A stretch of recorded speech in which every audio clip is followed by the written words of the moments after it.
This week on Backbenchers, Boxing Day Test, Khalid Lateef का Chat GPT career and Merry Christmas from the Pakistan cricket team. Welcome to Backbenchers. मैं हूं आपका host चंगिज़ Khan और मेरे साथ मौजूद हैं हलाकू खान और सलमान खान। पाकिस्तान का दौरा जहन्नुम का आज दूसरे टेस्ट के आगाज था और पहले दिन के प्ले के इख्तिताम पे स्कोर था ऑस्ट्रेलिया 187 3 खिलाड़ियों के नुकसान पर। सुबह 4:45 बजे शुरू होने वाले मैच के लिए जो पाकिस्तानी शायकीन उठे थे उनको एक बड़ा खूबसूरत तोहफा मिला सुबह सुबह ही जब अब्दुल्ला शफीक ने बड़ा आसान कैच ड्रॉप किया और पूरे दिन में पाकिस्तान काफ़ी कैच ड्रॉप करते रहे।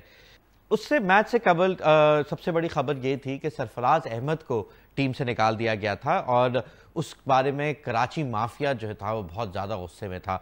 आहद और रिया, मेरा सवाल आप दोनों से ये है कि कराची माफिया ऑफिशियली किसको सपोर्ट करे, मतलब खुर्रम मंजूर, फवाद आलम, सैफी, शाहिद आफरीदी, किसकी तरफ जाए? अच्छा, मेरे ख्याल में एक तो जो हकीकी कराची माफिया है ना, वो तो आपको पता है कि वो चाहते हैं 11-11 कराची खेले और पानी पिलाने वाला फिर कोई लाहौर से आ रहा हो। तो हम थोड़ा सा, क्योंकि हमारा थोड़ा सा डिफरेंट है, हम सपोर्ट करते हैं अपने बॉयज़ के लिए, हम ज़रा स्मार्टली और रियलिस्टिकली करते हैं।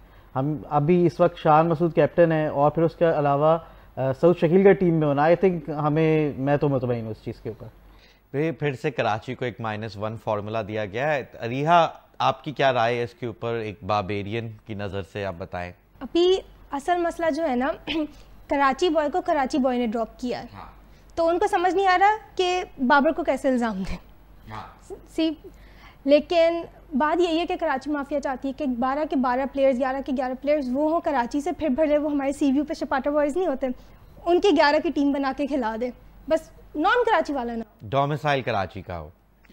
खैर, तो ये मैच में अभी घिनौने लम्हात चलते रहेंगे अगले कुछ दिनों के लिए।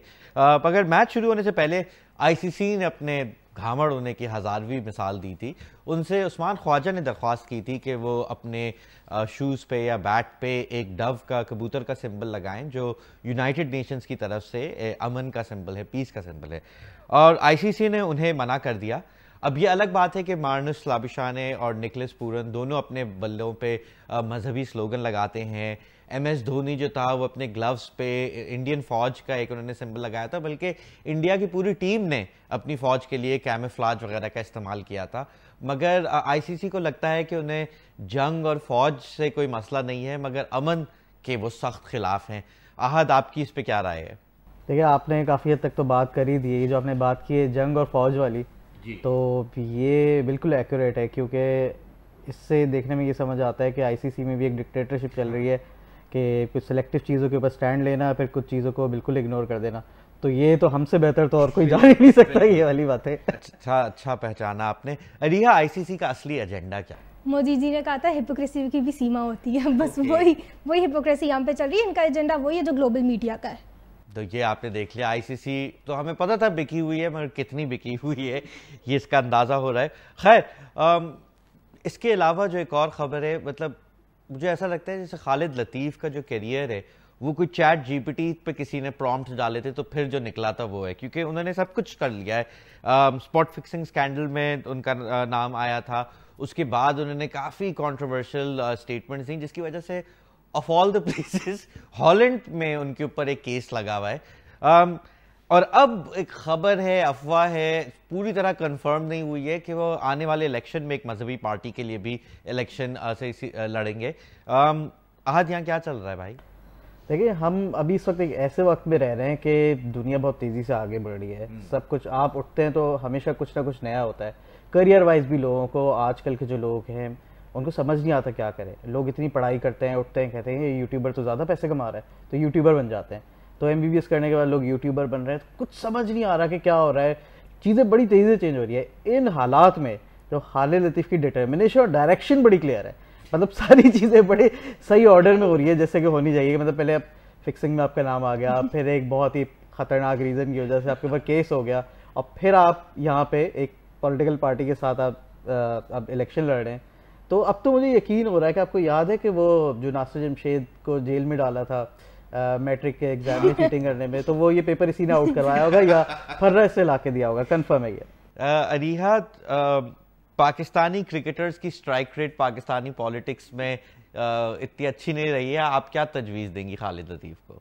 मैं उनको क्या दे सकती तजवीज़, वो उन्होंने अकेले ने वो क्रिकेटर की लाइफ जी ली है जो काफ़ी, कोई पॉलिटिशियन बन जाता है, कोई स्पॉट फिक्सिंग में पकड़ा जाता है, किसी के साथ कुछ हो जाता है, वो क्या मैं अकेला सारे काम करूँगा। इनकी लाइफ पे जो मूवी बनेगी ना वो 87 और अजहर और धोनी सबसे आगे जाएगी। इसमें एक बड़ा अच्छा एंगल मुझे अभी आया कि ये भी हो सकता है इसमें कि यहाँ पे थोड़ा इस डायरेक्शन में चले जाए कि दानिश कनेरिया को वापस लेकर आ जाए, यहाँ से मिल के एक अच्छा मंजन बिकेगा। मेरे नहीं ख्याल में दानिश कनेरिया पाकिस्तान के लिए खेलेगा, जो मगर आप लोग खेलेगा तो खालिद लतीफ़ भी नहीं लेकिन अब वो कुछ और ही गेम खेल रहे हैं तो वो उसकी बात लेकिन वो खेलना चाहेंगे।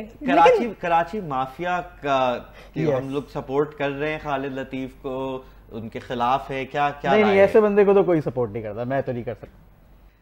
ठीक है, तो खालिद लतीफ़ को बैक बेंचर्स का सपोर्ट नहीं मिला। आप कराची वाले होके आप स्पॉट फिक्सर्स को सपोर्ट नहीं कर रहे। नहीं तो आप कौन सी लाहौर वाली, हम यहाँ पे सारे कराची वाले बैठे हैं। आपकी जो स्प्लिट पर्सनालिटी है ना वो आया बारबेरियन। मैं क्या करूं मैं कराची की पंजाबी हूं, सारा आप बीच में जरा न्यूट्रल होके सोचे तो समझ में आएगा। नहीं स्पॉट फिक्सर्स को सपोर्ट नहीं कर सकते। तो मैं भी तो यही कह रहा हूँ ना, हमने ऐसी किसी भी बंदे के लिए सपोर्ट नहीं है। जब हमारी अभी शुरू में बात स्टार्ट हुई थी तो बड़े अच्छे नाम थे, मतलब खुर्रम मंजूर, फवाद आलम, ये मतलब ये इस तरह के लोग हैं कि इन्होंने, इनकी बड़ी सर्विसेज हैं, इन्होंने बड़ा काम किया मुल्क के लिए, तो इनको क्यों ना सपोर्ट करें। आप खालिद लतीफ़ को वोट करें, वो भी सर्विसेज अच्छा अभी आप देखें वोट पे भी सारे खालिद लतीफ़ को। खैर सरहद के उस पार चलते हैं, और पिछले हफ्ते हमने आपको बताया था कि हार्दिक पांड्या को न ही सिर्फ मुंबई इंडियंस का कैप्टन बना दिया गया था, बल्कि ये भी सुनने में आ रहा था कि विराट कोहली और रोहित शर्मा को टीम से निकाल के कौमी टीम का भी कप्तान हार्दिक पांड्या को बनाया जाएगा। बट एक हफ्ते में फिर से सोप ऑपरा जो आईपीएल का है उसमें कुछ चेंजेस आए हैं लग रहा है। गेम किस तरीके से बदली है, आज थोड़ा मुझे समझाएं। देखिए हुआ असल में ये है कि बड़ी ज़ोरदार किस्म की पीआर चल रही थी, मुंबई इंडियंस के अकाउंट्स ने भी पॉडकास्ट शुरू कर दी थी और उस पर लगाया था कि देखिए आप ये किस तरह के कमेंट्स कर रहे हैं, हमें ब्लर करना पड़ रहा है। वो दिखा अपनी वीडियो में दिखा भी रहे कमेंट्स, कह रहे देखिए ब्लर करना पड़ रहा है, एक प्लेयर के साथ ऐसा ना करें, ये वो। बट वो जो पीआर के बाद भी ना गेम नहीं संभल सकी, तो फिर अंबानी हाउस से एक कॉल गई बीसीसीआई के अब्बास मस्तान को जिनका नाम है जय शाह, बहुत जिक्र कर चुके हैं हम उनका इस शो के ऊपर, तो उनसे मशवरा लिया गया कि कुछ करें, कुछ बताएं। तो जय शाह की स्कीम तो आपको पता है कि फिर वो उसकी स्क्रिप्ट ऐसी आती है। तो अब जो करंट स्क्रिप्ट है उसके मुताबिक हार्दिक पांड्या हो गए इंजर्ड, तो मोस्ट प्रॉब्ली शायद वो फिर रोहित शर्मा को ही कैप्टन बना दे, तो आवाम भी खुश, हर कोई खुश। ये तो था इंडिया की तरफ हमने एक जल्द नज़र डाली, और फिर वापस पाकिस्तान की तरफ आए तो कल क्रिसमस का दिन था, और बैक बेंचर्स की तरफ से merry Christmas to everyone who is celebrating. और यही इसी जज्बे के साथ पाकिस्तान टीम ने भी ऑस्ट्रेलिया की टीम को, ऑस्ट्रेलिया के खिलाड़ियों को क्रिसमस के लिए तोहफे दिए। आपके ख्याल में किस प्लेयर ने क्या तोहफा दिया था ऑस्ट्रेलियन टीम को?